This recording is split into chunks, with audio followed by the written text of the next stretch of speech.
صدای من هست؟ Professor, thank you for your excellent presentation. I was just wondering, as you just said, that self-consciousness is the pinnacle of uh, human species as a whole. Do you think that the unconscious is also like that? Because we cannot attribute unconscious to animals as well, or either, because it seems to be a special characteristic only when self-consciousness arises. And in that sense, do you think these two concepts are interdependent? Yeah. Oh, thank you so much for your consideration. I realized that point first time uh, right now, and I have to say that um, we have to distinguish between two kinds of unconscious. Just to be rough, there there is a typical dynamical unconscious that of Sigmund Freud, and there is the cognitive unconscious. Mm, the and they both are existing things in a sense, but we have just a word for two different things. And if you consider the cognitive unconscious, we can attribute it to other animals. Uh, um, because this kind of unconscious is just devoted to the working of sensory motor devices, neurovegetative functions, and so on. But to be more, maybe I can see the philosophy deeper, we can see the things are in other way. Um, Unconscious is the other side of the moon because we have the notion of conscious, and and the unconscious is what happens for example when we are in coma, we are sleeping, and so on. So in that sense, we cannot attribute the notion of unconscious to other animals because they haven't the counterpart in the sense we use the word consciousness for humans. So I realized that my reply is just confusing. Is just too confusing you, because in a sense I'm saying that the cognitive unconscious is typical also for other species, but as the counterpart of the common use of the word consciousness, we cannot attribute the notion, the concept of unconscious to other species. Okay, thank you.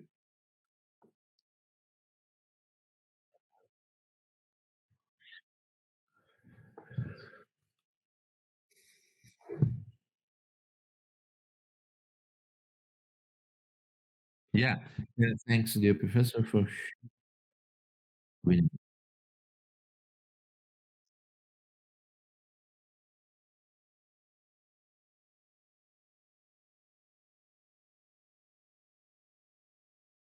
Yeah,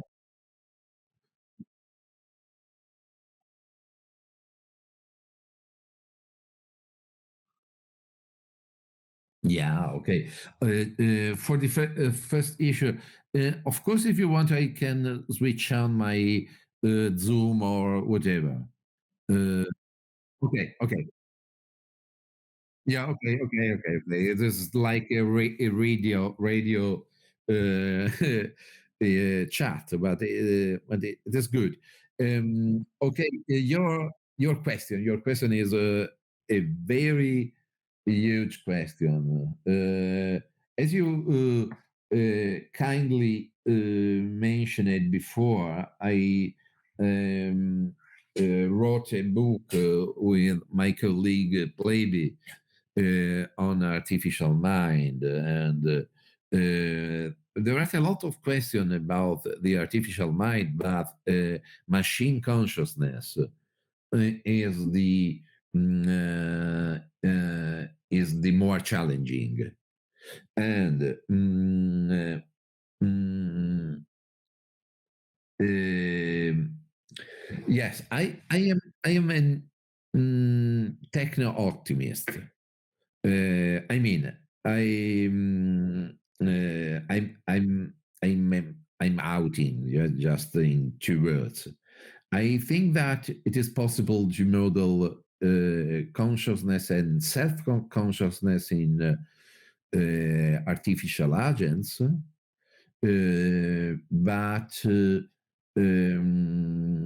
it is very different if you are considering classical artificial intelligence and robots.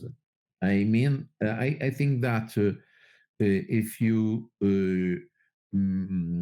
if we are interested in a genuine self-consciousness, we need a body, so we need a robot.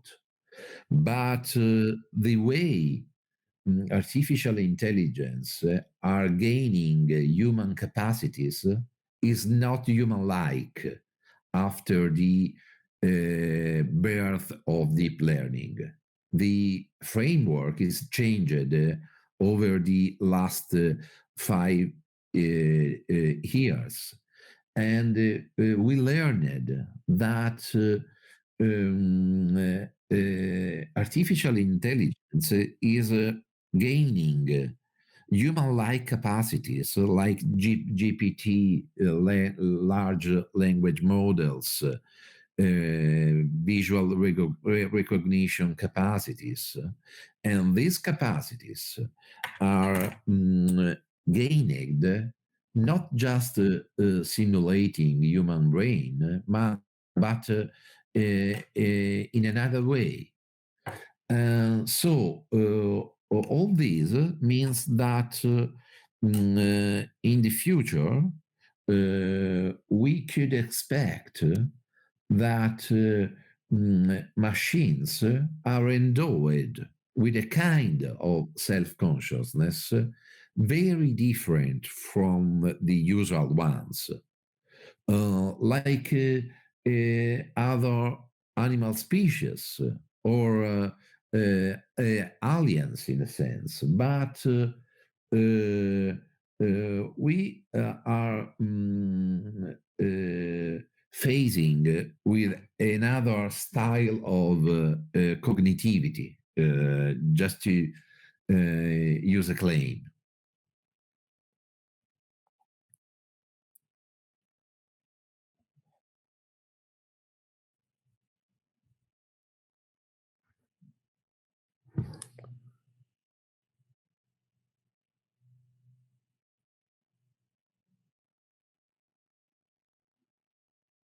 Yeah,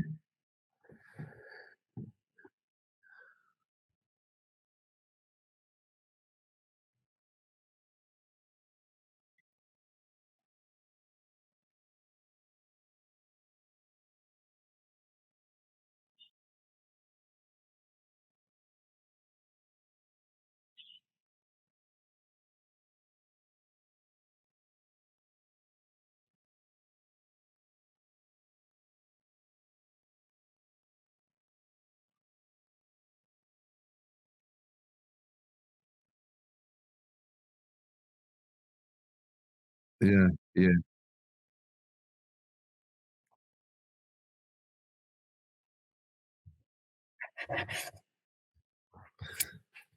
Yeah, yeah, you're right. You're right because I realized the point.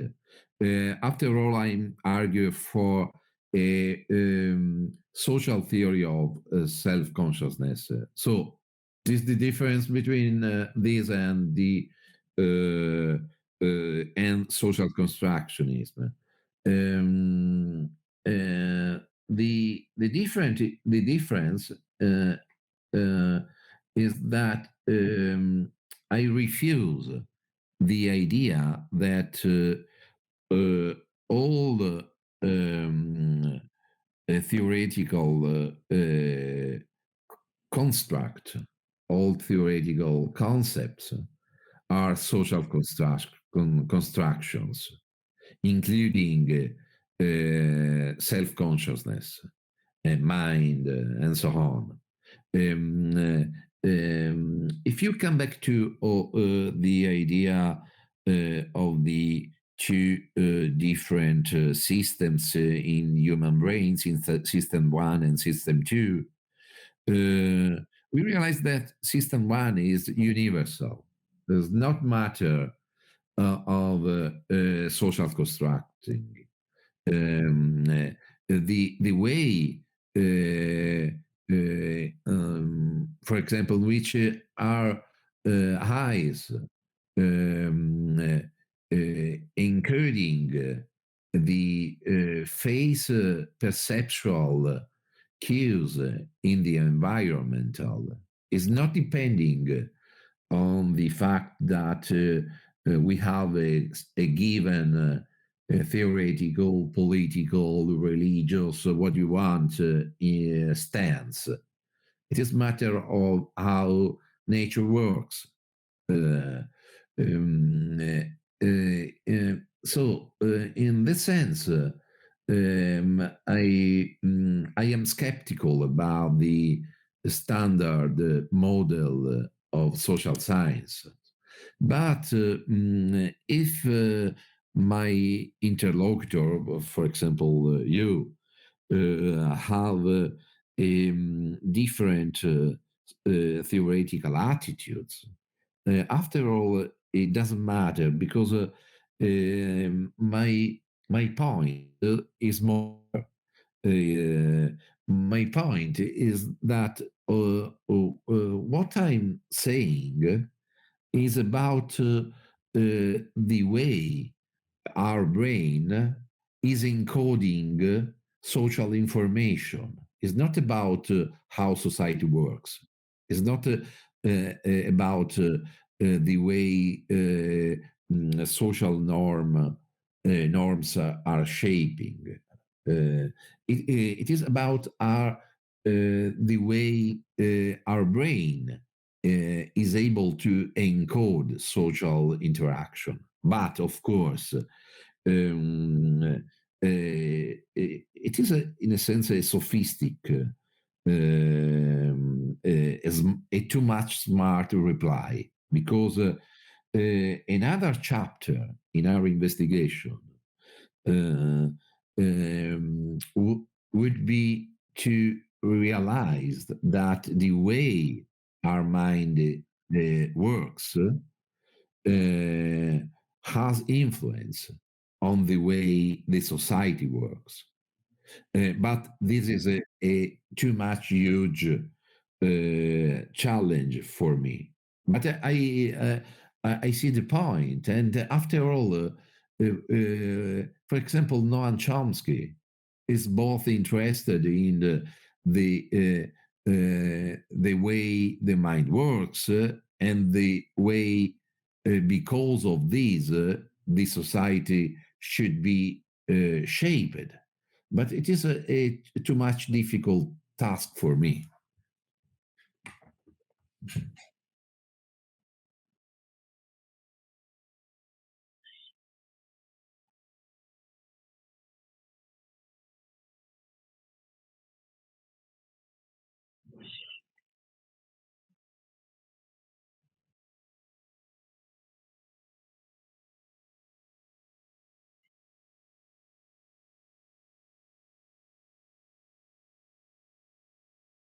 Yeah. Yeah. You're right. You're right. Consider it. Consider the our silent stream of consciousness and the form that this stream of consciousness typically takes form according to different cultural influence. Just to mention the most trivial influence, the language. My stream of consciousness is different in English, in Italian, and maybe in another language, and it were different if I were able to speak Persian. My stream of consciousness is very deeply influenced by a lot of cultural constraints. Yes, I agree. Thank you.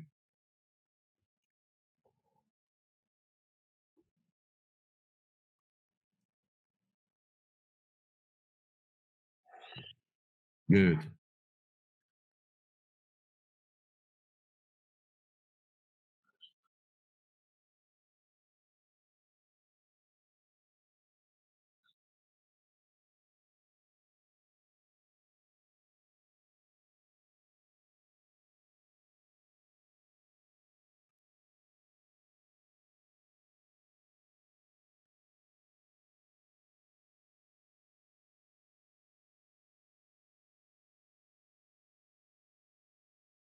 Yeah.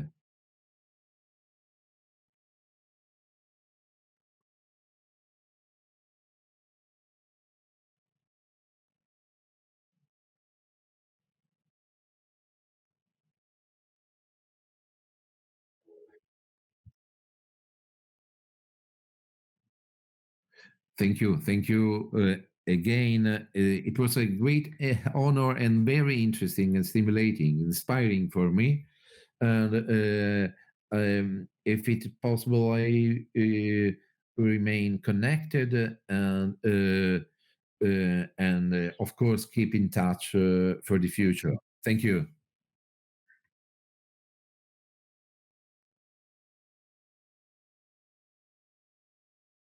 Oh, good, good.